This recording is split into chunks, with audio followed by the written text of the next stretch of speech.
हमारा पूरा समाज प्रेम का बात करता है, लेकिन उस पूरे के पूरे समाज में प्रेम कहीं दिखता नहीं। पूरे के पूरे समाज में सिर्फ व्यापार दिखता है।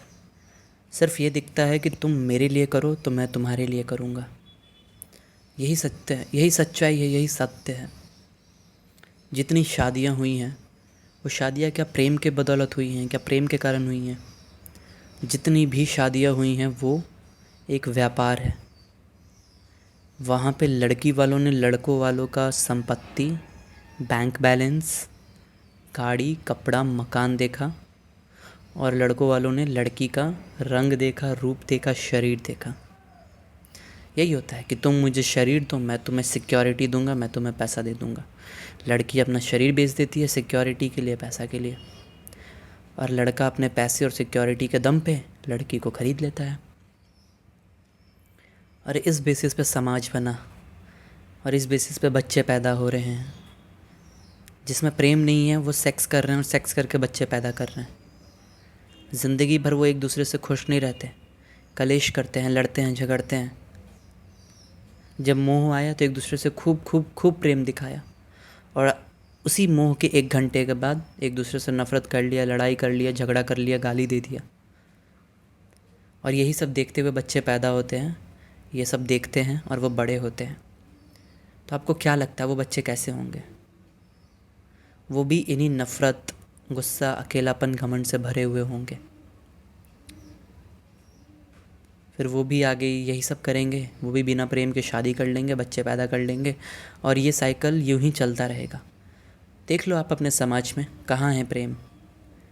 रोड पे कोई मर रहा हो, लोग उसे इग्नोर करके निकल जाएंगे। प्रेम नहीं है, क्योंकि अगर आपके अंदर प्रेम होता तो आप उसे इग्नोर नहीं कर पाते।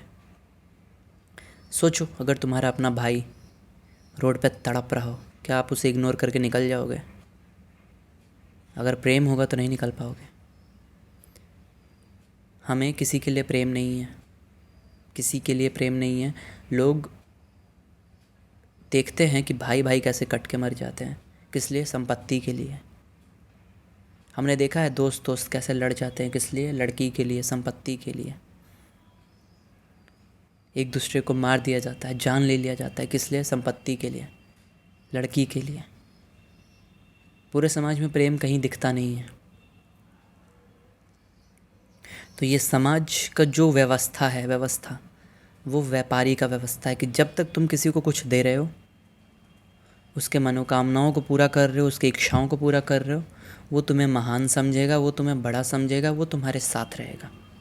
जिस दिन तुमने उसके इच्छाओं को पूरा करना बंद कर दिया, जिस दिन तुम उसके इच्छाओं पे उतरे नहीं, खड़े नहीं उतरे, तुम उसके नज़र में गिर जाओगे, तुम उसके लिए कोई मायने नहीं रखोगे और वो फिर तुमसे कोई मतलब नहीं रखेगा। तो ये व्यापार है। शादियाँ व्यापार के बदौलत हो रही हैं और वो शादियों का फल क्या है? घमंड। वो शादियों का फल क्या है? अकेलापन, लड़ाई, झगड़ा, कलेश, एक दूसरे का इज्जत ना करना, एक दूसरे को प्रेम ना करना, एक दूसरे के प्रति समर्पित ना होना। आज इतने अफेयर्स क्यों हैं? कोई किसी के साथ दिख जाता है, पति देख लेता है, फिर पति गुस्सा हो जाता है, वो उसका मर्डर कर देता है पत्नी का। क्यों? क्योंकि पत्नी किसी और के साथ दिख गई। क्या है प्रेम?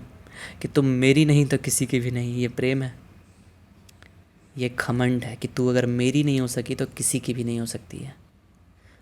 और यही है, शादी प्रेम कर वो सिंबल नहीं है। शादी सिंबल है व्यापार का, शादी सिंबल है अहंकार का, शादी सिंबल है नासमझी का। अगर तुम्हारा शादी प्रेम से निकल रहा है कि हाँ, तुम्हें एक ऐसा इंसान मिल गया है जिससे तुम्हें प्रेम है, जो तुम्हें मुक्ति की ओर लेके जाए, जो तुम्हें आज़ाद बनाए, जो तुम्हें समझदार बनाए, अगर ऐसा इंसान तुम्हें मिलता है और वो तुमसे तुम्हारे साथ रहना चाहता है तो ठीक है, कर लो शादी। क्या दिक्कत है? कर लो शादी। परंतु हम केवल आकर्षित होके, सामने वाले के पास कुछ देख के, सामने वाला का खूबसूरती देख के, सामने वाले का पैसा देख के शादी कर लेते हैं और वो शादी फिर दुख लेके आता है, वो शादी फिर अकेलापन लेके आता है, वो शादी लड़ाई लेके आता है, झगड़ा लेके आता है, वो शादी ईर्ष्या, घमंड लेके आता है। 5,000 साल से यही सब चीज़ें चलती जा रही हैं। इसीलिए आप देख लो, जो बच्चे पैदा होते हैं वो कैसे होते हैं। उनके अंदर प्रेम नहीं होता, उनके अंदर भी अहंकार होता है, क्योंकि उन्होंने अपने माँ बाप को देखा है उनके माँ बाप कैसे हैं। और ये पूरा समाज उसका प्रतीक है, क्योंकि समाज के अंदर अहंकार है। तो मैं कहना ये चाहता हूँ कि जब तक प्रेम से लाइफ ना निकले तब तक वो लाइफ कहलाने लायक नहीं है। क्योंकि प्रेम ही मार्ग है, प्रेम ही मार्ग है शांति का, प्रेम ही मार्ग है परमात्मा तक पहुंचने का। परमात्मा क्या? परमात्मा का अर्थ ये नहीं है कि वो राम जी का मूर्ति, हनुमान जी का मूर्ति, नहीं।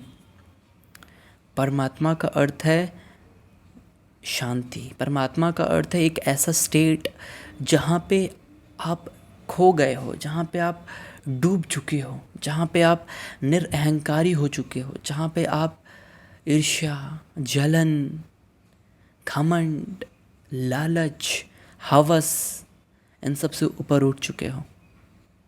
क्या हो रहा है आजकल की शादियों में कि पति पत्नी का शरीर भोग रहा है, पत्नी पति का संपत्ति भोग रही है।